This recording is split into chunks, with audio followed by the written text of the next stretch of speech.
Salut, c'est Raphaël Oma. Bienvenue dans Le Smoothie, votre podcast de préparation mentale.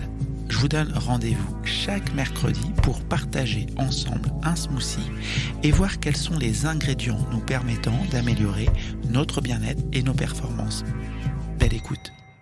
Salut les smoothers et les smootheuses, très content de vous retrouver aujourd'hui pour le 192e épisode du Smoothie, 3 leçons pour grandir ensemble. Alors l'idée c'est de vous partager 3 leçons qui peuvent vous être utiles, bien entendu aussi, en tout cas qui peuvent amener une réflexion, peut-être vous aider, vous me le direz. En tout cas, ces 3 leçons, elles sont issues de mon bilan de la JPM, la journée de la préparation mentale. La seconde édition s'est déroulée le 19 octobre 2024 à Lyon.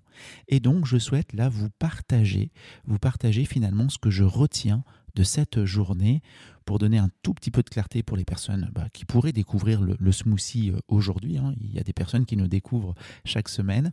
La JPM est un événement qui réunit physiquement, on est sur place, ce n'est pas un événement en visio, qui réunit des personnes qui ont envie d'en savoir plus sur la préparation mentale, autour de conférences, autour de moments informels, autour parfois d'outils ou d'ateliers, etc.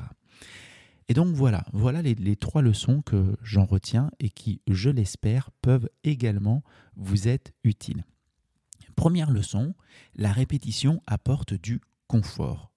Le fait de faire et de refaire nous apporte du confort. Là, c'était la seconde édition.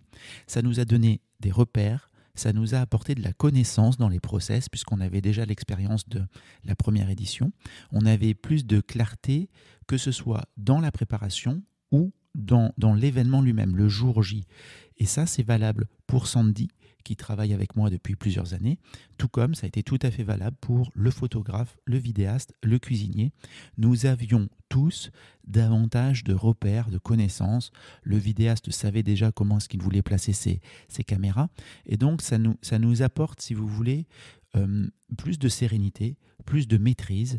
Et la phrase que j'ai surlignée sur ma tablette en préparant ce smoothie, c'est « On ne fait bien que ce que l'on fait souvent ». Alors certes, faire une JPM une fois par an, je ne sais pas si c'est souvent, mais en tout cas, on en garde une trace écrite, on essaye, en tout cas, on a l'ambition d'améliorer nos process.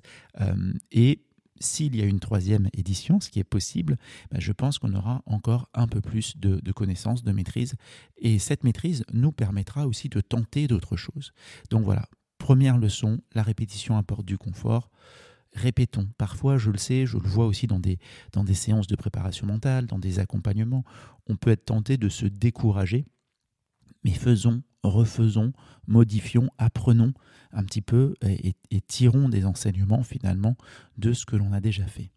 Deuxième leçon, pourrais-je dire, nous sommes différents et semblables. Vous le savez, vous écoutez un podcast qui s'appelle Le Smoothie. Dans un smoothie, on mélange des ingrédients, on les fait se révéler les uns aux autres, on découvre finalement de nouvelles saveurs, parfois de nouvelles textures. C'est un peu pareil dans la JPM. Pour vous donner comme ça deux éléments, dans le public de la JPM en 2024, il y avait des personnes expertes de la préparation mentale. On avait des personnes qui enseignent la préparation mentale à l'université, d'autres qui interviennent dans des écoles d'ingénieurs en tant que PM, d'autres sont des coachs. Alors bien entendu, dans le coaching, c'est pas de la préparation mentale. En tout cas, il y a une expertise de l'accompagnement d'individus. On avait des étudiants, on avait des parents qui venaient en tant que parents avoir des outils et avoir des réflexions sur la préparation mentale. Avec les thèmes cette année, c'était les compétences émotionnelles et les notions de résilience et de persévérance. Sur scène, cette fois-ci, on avait des personnes qui venaient à chaque fois nous parler de préparation mentale, avec cette discipline de préparation mentale plus ou moins prégnante, plus ou moins visible directement. Mais on avait 6 conférenciers et conférencières. 2 nous ont parlé de l'entrepreneuriat et en quoi est-ce que la préparation mentale peut venir interagir avec l'univers de l'entreprise. 2 personnes nous ont parlé de sport, de performance sportive et se sont aussi appuyées sur la préparation mentale. Et puis 2 personnes nous ont parlé de l'univers de l'art, puisque Georgia nous a parlé de l'utilisation de la préparation mentale auprès d'écrivains et d'écrivaines de romans. Et Léa Valentin nous a parlé de l'utilisation de l'APM auprès de musiciens et de musiciennes. Et donc, certes, on avait dans le public des personnes différentes, on avait sur scène des personnes qui évoquaient des univers complètement différents, et pour autant, on avait une même résonance, on avait la possibilité de s'inspirer vraiment des propos de personnes qui pouvaient, de prime abord, voilà, entre une personne qui écrit un roman. Georgia nous rappelait qu'il y avait à peu près 1 à 3% des personnes qui écrivaient et qui voulaient être éditées, qui arrivaient à être éditées, et que ces personnes gagnaient à peu près 3 à 4 000 euros par livre. Et une personne qui vient nous expliquer aujourd'hui, mon entreprise fait 400 000 de marge par an, même si je mange des chips sur mon canapé. C'est une image, mais ça nous a été dit. Et après, il y avait d'autres propos, bien entendu. Mais voilà, on peut se dire, waouh, mais il y a un univers d'écart entre ces personnes. Et pour autant, on pouvait toujours en tirer profit, en tirer des enseignements. Donc, deuxième leçon, certes, on est différent, mais on est aussi semblable. Allons échanger avec d'autres personnes qui n'ont pas directement la même problématique que nous. Et pour autant, on va voir qu'on pourra s'en inspirer, qu'on pourra avancer et que cette réflexion nous sera utile. Troisième point, encore une fois, qui n'est pas une découverte, qui n'est pas un enseignement, mais que je souhaite remettre à la lumière là, puisque on nous a beaucoup fait ce retour. L'humilité est inspirante. Et ça, je le dis très clairement, c'est une de mes grandes fiertés de cette seconde JPM, c'est que plusieurs personnes du public sont venues me voir, sont venues voir d'autres membres du réseau en disant « Waouh, c'était hyper inspirant ». Bien entendu que tout n'était pas parfait, hein, et on nous l'a aussi dit, et c'est bien normal, et merci aussi pour ça. Le feedback est un cadeau, voilà, le feedback constructif est toujours un cadeau, y compris quand on dit « voilà, là, il y aurait eu des choses qui auraient pu être faites différemment, peut-être faites mieux ». En tout cas, ça nous aide.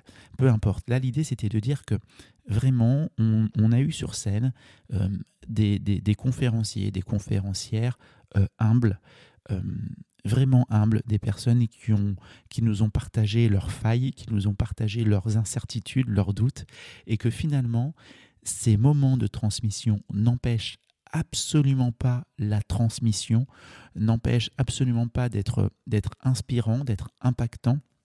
Mais au contraire, moi je trouve qu'ils sont inspirants dans le sens où on peut se reconnaître dans ces parcours, se reconnaître dans cette authenticité et dans le fait de nous montrer un petit peu les coulisses de cette préparation, de nous montrer les coulisses parfois de ces réussites, puisqu'on a eu sur scène des entrepreneurs avec des très très beaux parcours. On a eu des sportifs et sportives, enfin Olivier Magne, et puis Mathilde Pétriot, qui était aux derniers Jeux Olympiques. Voilà, bien entendu que ce sont des athlètes avec un superbe parcours encore en cours, en carrière pour Mathilde, mais qui ont aussi eu la sincérité de nous partager également des moments plus compliqués, des moments de doute. Et donc, la troisième leçon, c'est de garder à l'esprit que le fait de reconnaître nos doutes, de reconnaître nos doutes peut aussi nous permettre justement de les transformer avec un peu de travail peut-être, avec peut-être un peu d'accompagnement, avec le regard d'une autre personne. Mathilde là, ça l'avait très bien partagé. Cela peut nous permettre de transformer nos doutes en force, en ressources, en points qui vont nous être aidants pour la suite.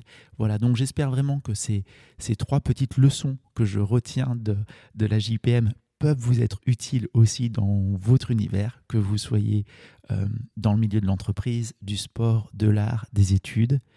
La répétition apporte du confort. nous sommes différents et semblables, allons discuter avec des personnes qui, de prime abord, peuvent nous sembler très différentes de nous.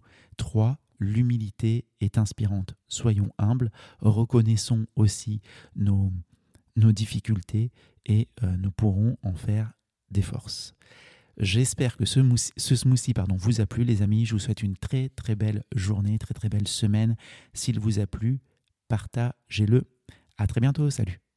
Merci d'avoir écouté cet épisode jusqu'au bout. Ce smoothie vous a plu, alors partagez-le avec des proches ou mettez-nous la note de 5 étoiles sur votre plateforme d'écoute.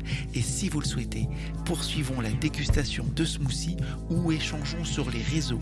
Je serai ravi d'avoir vos retours et vos questions.